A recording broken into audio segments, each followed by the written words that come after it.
The inflation peaked around 9%, but it has been coming down. It's still too high. It's still way above the Fed's target. They say we want 2%, but I've never felt that 2% was the right target for inflation. I always thought it should be zero. If you believe in price stability, you wouldn't want any inflation and you wouldn't want any deflation. You would want price stability. Now, of course, you're never going to get it exactly there, but the target in that world would be zero, maybe a little bit below, a little bit above, but you'd always be steering to zero. That means you're not stealing anyone's money through inflation. You're not enriching creditors through deflation. You're not distorting the allocation of capital by either one. You're just saying we want stable money. That's kind of the Fed's job. In this video, Jim Rickards delves into the complexities of inflation, scrutinizing the Federal Reserve's two target. While acknowledging recent inflation peaks, Rickards questions the wisdom of the two target. Arguing for true price stability at zero inflation, he dissects the rationale behind the target, highlighting the Fed's preference for maintaining a cushion for potential rate cuts during economic downturns. Rickards also challenges the efficacy of negative interest rates and discusses the subtle erosion of purchasing power over time due to prolonged low inflation. The video provides a nuanced perspective on inflation, targeting, and its potential long-term consequences. Then the question is, why is it 2%? And, I disagree with Milton Friedman on a lot of things, but Milton Friedman said zero. He didn't think it should be 2%. He thought zero was the right number. I agree with that. So why is it 2%? Well, the Fed has a rationale. The rationale is every now and then you have to cut interest rates to stimulate the economy, bail out the stock market. You just need a rate cut. And the evidence is pretty good that negative rates don't work. They have been tried for years in Japan, Switzerland, I believe Sweden for a while, and the ECB, but they don't do anything. They don't stimulate. In fact, they often do the opposite of what they're intended to do. Let me give you a concrete example. So the idea is if I cut interest rates, lower and lower, as a saver or an investor, I'm going to say, well, I don't like those low yields. I put money in the bank. I only get, a quarter of 1% or half of 1% or whatever. So I'll go buy some treasury notes or I'll go buy some stocks. And that's called the portfolio channel effect. In other words, by keeping rates so low, you make simple savings and liquid investments unattractive, and you drive investors to other investments, housing, stocks, bonds, whatever, commodities perhaps. And then that creates a wealth effect. And if my assets go up, I feel more prosperous, and maybe I spend more money, and that helps the economy, et cetera, et cetera. That's the theory. It's all garbage, by the way. There's very little evidence for the wealth effect.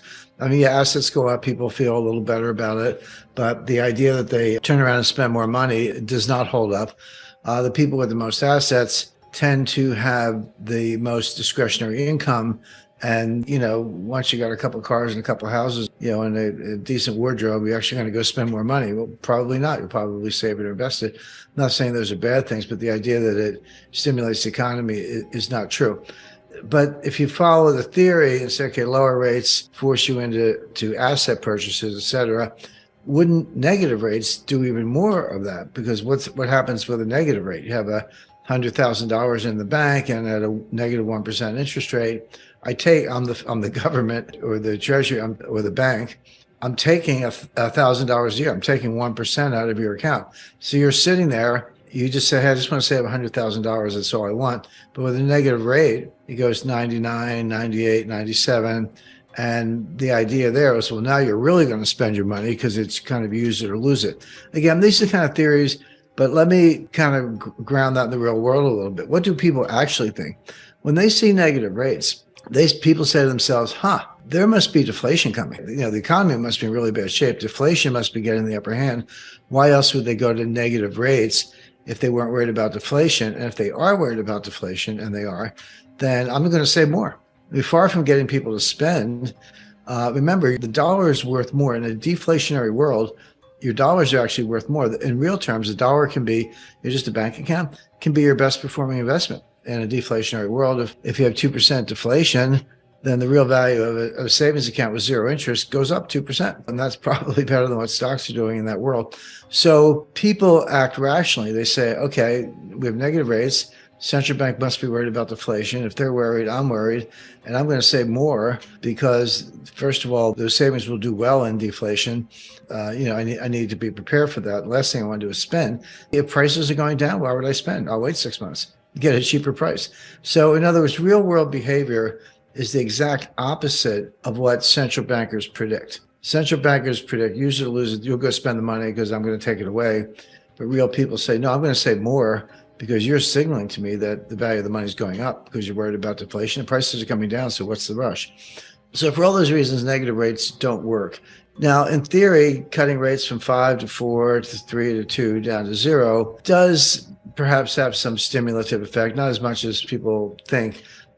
And so the Fed says, well, we don't want to start with 0. If we start with 0, if that's our target, and negative doesn't work, and the economy goes into a recession, how do we stimulate the economy? We can't go below 0, but we can't cut rates because we're at 0. So they believe that they ought to keep rates around 2%. Now, as inflation is about 2%, interest rates are about 2%. And that gives you 2 points of cuts. You could do in 25 basis point rate cuts, you could do 8 cuts. It's a full year of rate cuts from 2 to 1 3/4, 1.5, 1 1/4, et cetera. You could do 8 25 basis point rate cuts with 2%. So the Fed says our target rate is 2% because we need a little cushion in case we have to cut. And if we're at 0, we don't have a cushion, we can't cut. That's what they say. The reality is the following. And the way I explain this, it's like a little kid, like a 9-year-old kid, and his mother leaves her purse around. And the kid goes in the purse and sees there's $50 in the purse. And he says, well, even an 8-year-old will say, well, if I steal the $50, mom's going to catch me and I'm going to be in trouble. But if I take a couple bucks, she won't notice. Like she's not counting the dollars every day. And the Fed's idea is if I steal 2% from you, you won't notice. 10%, yeah, you'll be up in arms. You'll be driving tractors up the steps of the Fed the way they did in 1980. But 2%, you kind of won't notice. Well, what's the math of 2%? Well, 2% cuts the value of the dollar in half in 35 years. It cuts it in half again in another 35 years. Bear in mind, you're starting from down half. So in a typical lifetime of 70 years, at 2%, the dollar is going to lose 75% of its purchasing power. So in 70 years, typical lifetime, your dollar loses 75% of its purchasing power at 2%. And that's really the point, because 2% year in, year out, probably not enough to feel, but it's insidious. And by doing it for a long enough period of time, you destroy the purchasing power of the dollar. And that's what they really want to do. Why? Because the federal debt is nominal. The debt is nominal. If I owe you $1, I owe you $1. Whether in real terms it's $1.05 or 95 cents, that's separate, but I owe you the buck. Well, if you can destroy the purchasing power of the dollar, you're actually reducing the real value of the debt. People say America has never defaulted on its debt. Well, first of all, that's not true. It's not a true statement.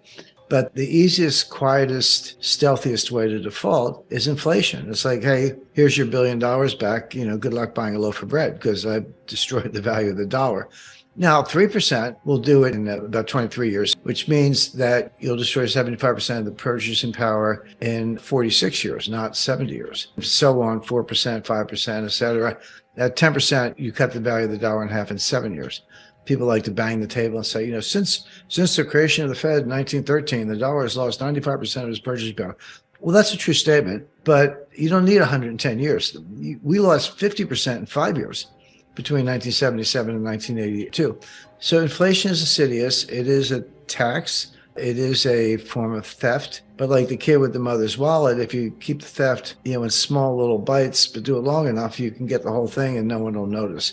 So they say we want 2% because we want to be able to cut if we have to.